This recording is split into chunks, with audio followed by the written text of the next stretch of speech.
Hi అండి. Hello అందరికీ.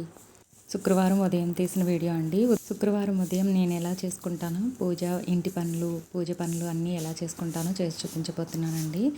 ఉదయాన్నే ఇంకెలా ఇల్లు వాకిళ్ళన్నీ శుభ్రం చేసేసుకుని పైన కింద వాకిలు కూడా ఇలా తుడిచేసి కళ్ళాపి చల్లి ముగ్గులైతే పెట్టేసుకుంటాను అనమాట. ఉదయం లేవగానే ఇంకా ఈ పని అయితే చేసేసుకుంటాను. ఇంటి పని అంతా ఇలా చేసేసుకుని కళ్ళాపి చల్లి ముగ్గులైతే ఇలా పెట్టేసుకుంటాను. ఇది గుమ్మం ముందు పద్మ ముగ్గు వేసుకుంటాను అనమాట శుక్రవారం. అలాగే గడపకి పసుపు రాసి గంధం కుంకుమ బొట్లు పెట్టి పిండి ముగ్గులైతే వేసుకుంటాను. అలా కింద వాకిట్లో కూడా ఆవు పేడతో కళ్ళాపి చల్లి ఇలా ముగ్గులైతే వేసేసుకుంటాను. చాలా చీకటిగా ఉందండి.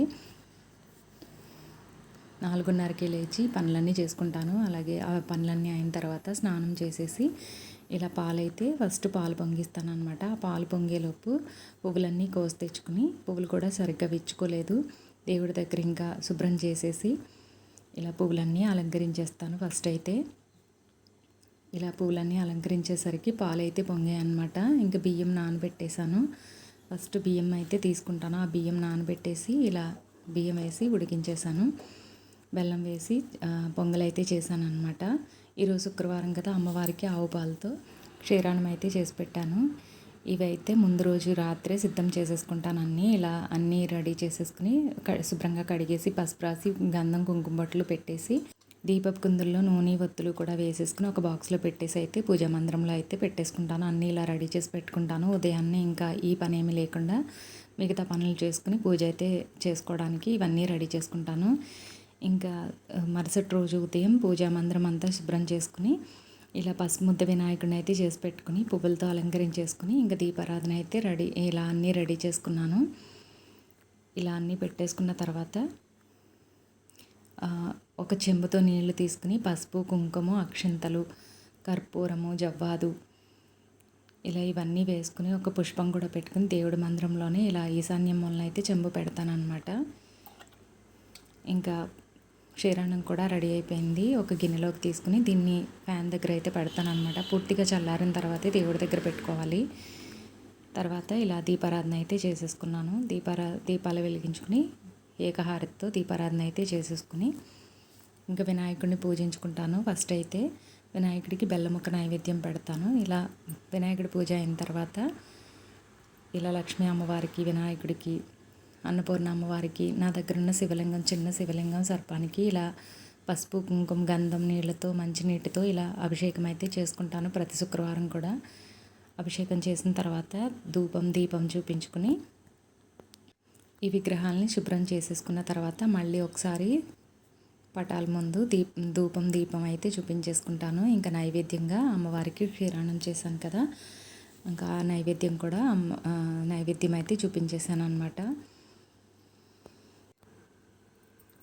దీపం నైవేద్యం ఇలా చూపించుకున్న తర్వాత కర్పూర హారతి కూడా సమర్పిస్తాను.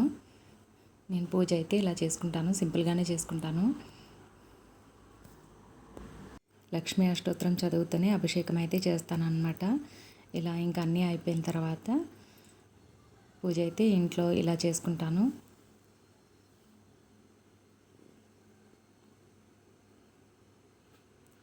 ఇంట్లో పూజ అంతా ఇలా అయిపోయిన తర్వాత తులసమ్మ దగ్గరికి వెళ్ళి తులసమ్మ దగ్గర కూడా దీపారాధన అయితే చేసుకుంటాను.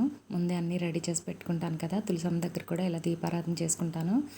బయట నాకు 6 అయిపోయిందండి ఇలా పూజ అంతా అయ్యేసరికి. ఇంకా సూర్య నమస్కారం కూడా చేసుకుని చూడండి, ఉదయం అయితే ముగ్గు కనిపించలేదు కదా చీకట్లో. ఉదయం 6:30 అయిందండి. ఇంక ఇలా పసుపు రాసుకుని గడప దగ్గర ఇంకా అన్నీ చేసుకున్నాను. తర్వాత నాకు పొద్దున్న పూజగా అయితే కలగపువ్వు పూయలేదన్నమాట. తర్వాత విచ్చుకుంది. ఇంకా కలగపువ్వు కోసుకొచ్చి లక్ష్మీనారాయణ పటం ముందు అయితే పెట్టాను అనమాట. పూజ అయితే ఇలా చేసుకున్నాను. ఇంక ఈరోజు శుక్రవారం కదా, ఆవును కూడా గోమాతను కూడా పూజించుకున్నాను. వెళ్ళి గోమాత దగ్గర ఇలా పసుపు రాసి కుంకుమ బొట్లు అలంకరించి పువ్వులు అక్షంతలు వేసి గోమాత దగ్గర ధూపం కూడా చూపించి కర్పూర హారతి కూడా చూపించాను. గోమాతని శుక్రవారం పూజించుకుంటే చాలా మంచిది కదండి.